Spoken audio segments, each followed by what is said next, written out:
O programa Nossa Igreja conta com apoio. Sicredi. Gente que coopera, cresce. A gente conhece a força da cooperação há muito tempo. E agora, só ela é capaz de derrotar o coronavírus. É hora de ser próximo ficando distante, de estar ao lado, mesmo de longe.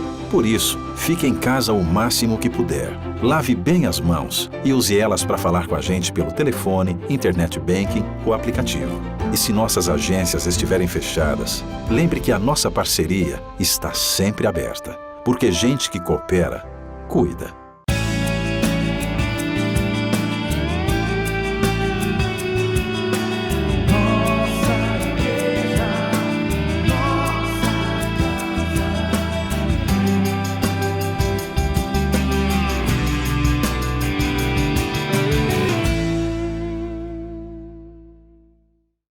Olá, Deus abençoe você. Estamos começando mais um programa Nossa Igreja da Diocese de São João da Boa Vista. Um programa de evangelização, de partilha, de experiência com Deus.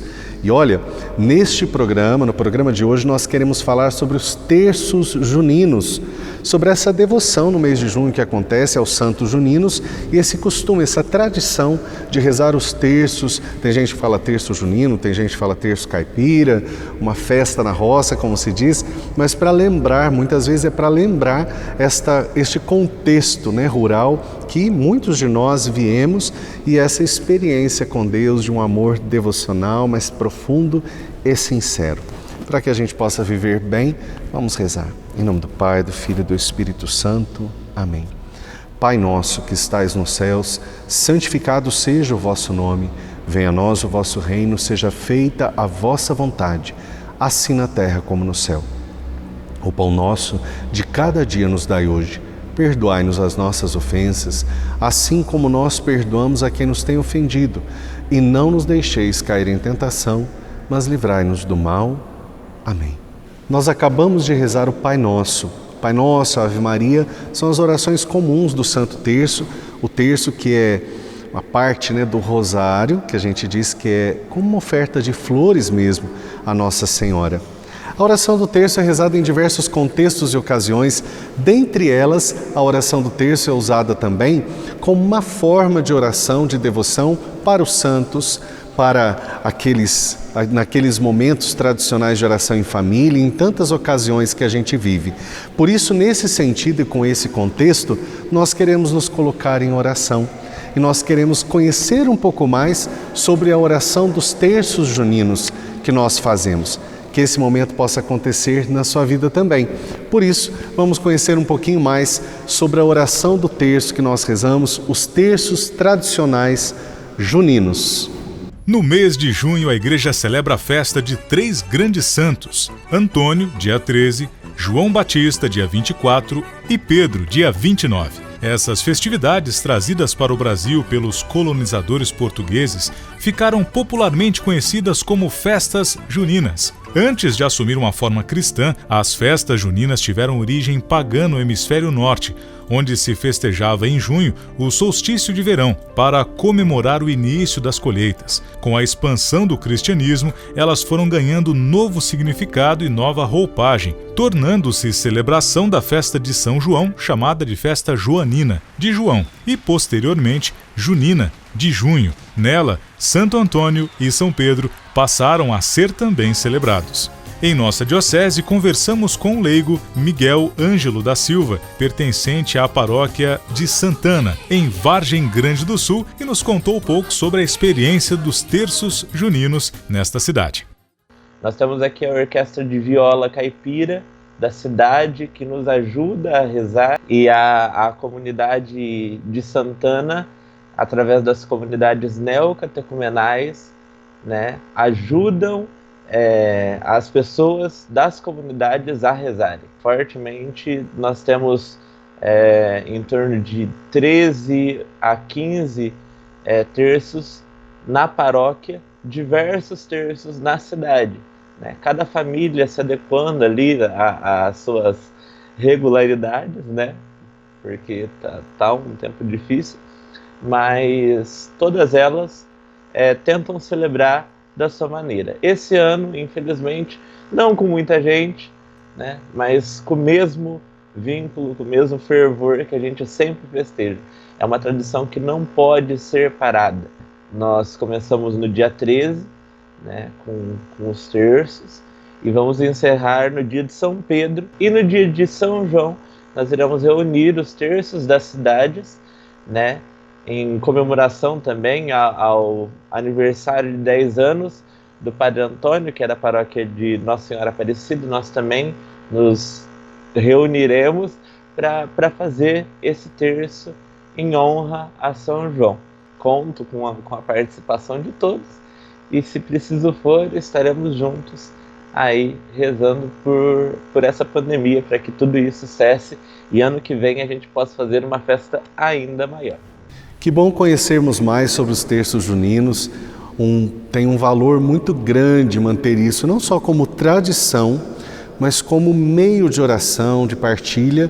Claro que a gente vai ter que se adaptar a esses novos tempos, mas que importante aqueles que fazem, que Deus continue abençoando e me coloque nas intenções desses terços, tá certo? Nós vamos por um rápido intervalo, a gente volta já já.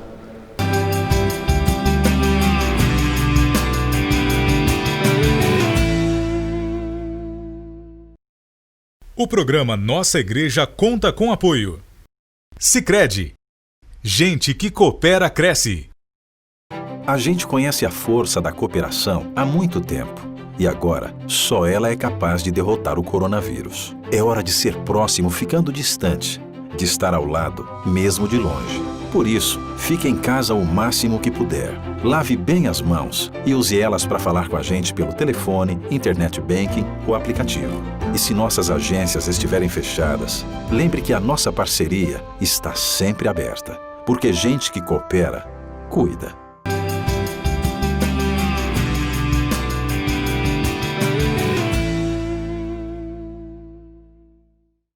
Olá, Deus abençoe, estamos de volta com o programa Nossa Igreja.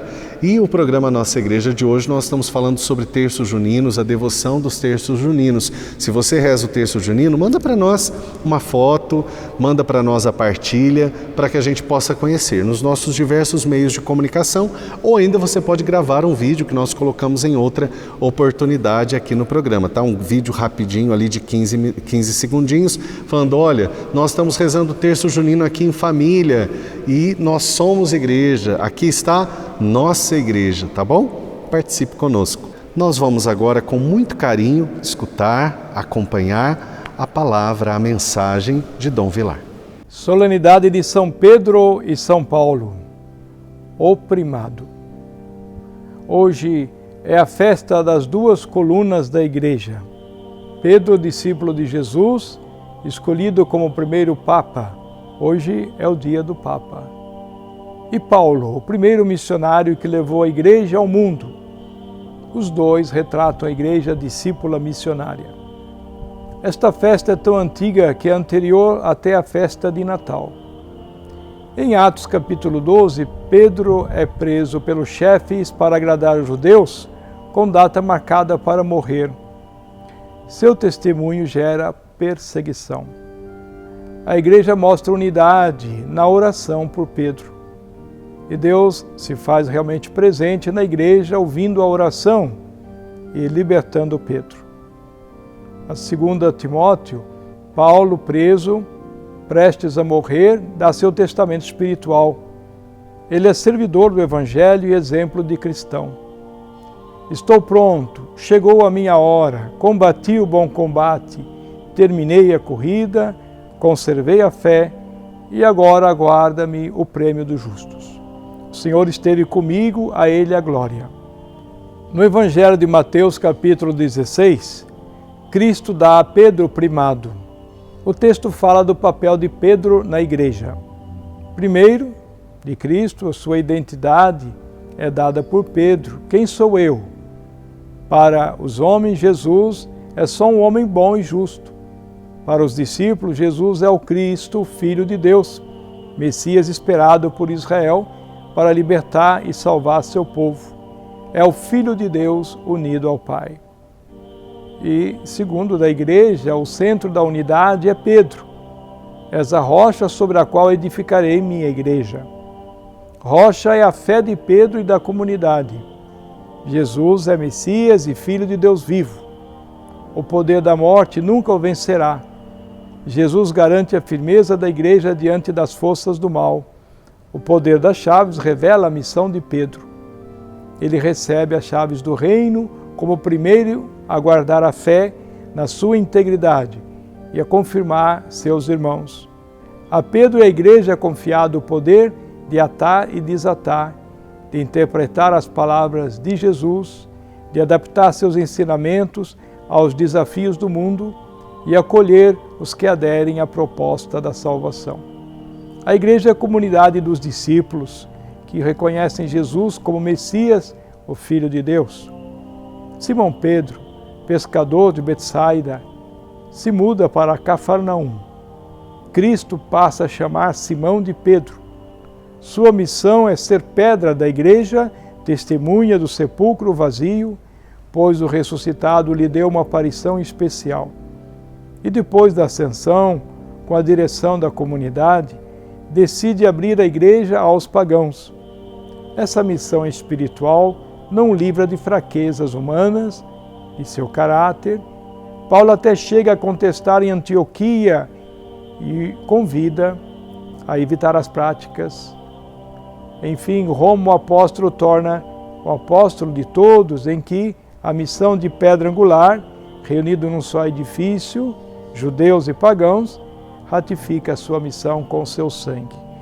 Paulo de Tarso chega a Jesus por outro caminho, de adversário fariseu, passa a apóstolo que anuncia um Deus diferente dos mestres de Israel. No caminho de Damasco, uma luz do alto o fez compreender que Jesus crucificado é o ressuscitado, o Messias de Deus.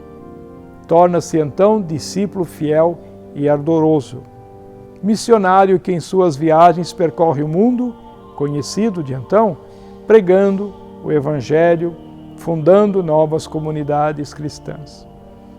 A Igreja continua a obra de Cristo nos apóstolos, pedras visíveis.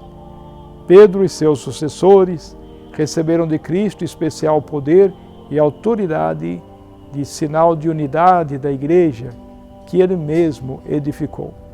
Por isso a tradição apostólica confirma o primado de Pedro, como disse Irineu de Lyon, que aponta o Papa como aquele que preside a caridade.